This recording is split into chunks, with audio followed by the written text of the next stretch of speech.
अब रुख करते हैं कराची का, जहां पाकिस्तान पीपल्स पार्टी ज़िला कुरंगी की तरफ से एक शानदार रैली का एहतमाम किया गया। मज़ीद इसी हवाले से जानते हैं जावेद महमूद अराइन से। जी जावेद महमूद अराइन, बताइएगा इस हवाले से क्या अपडेट्स हैं आपके पास?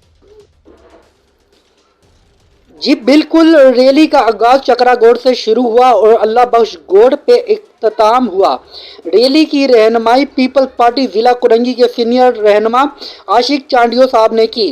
रैली में मुख्तलिफ इलाकों के वफ्द बिलाल कॉलोनी से इख्तियार चांडियो, इरशाद जानवरी और मुख्तलिफ रहनुमाओं ने वफ्द की सूरत में शिरकत की।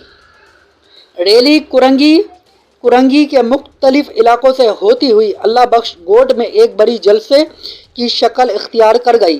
जलसे की मेज़बानी पीपल्स पार्टी के नामजद चेयरमैन नियाज़ुद्दीन शेख ने की।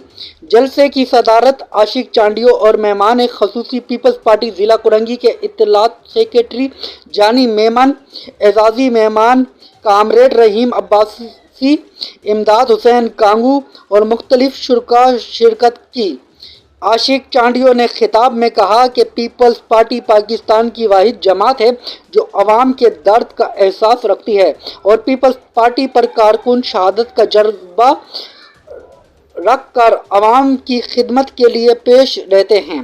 पीपल्स पार्टी के रहनुमा जानी मेमन ने खिताब में कहा कि आज एक फितना टोला पाकिस्तान पे कब्जे की कोशिश में है, लेकिन इसको पता नहीं है कि ये मुल्क शहीदों के खून से वजूद में आया है। जानी मेमन ने मजीद कहा, पीपल्स पार्टी का हर कारकुन अपने चेयरमैन बिलावल भुट्टो के हुक्म के मुताबिक अपने वतन के दिफा में हर वक्त अपनी जान का नजराना देने के लिए तैयार रहते हैं। Report Javed Mahmood Arain, district reporter, red news Karachi. बहुत शुक्रिया जावेद महमूद अराइन अपडेट करने का।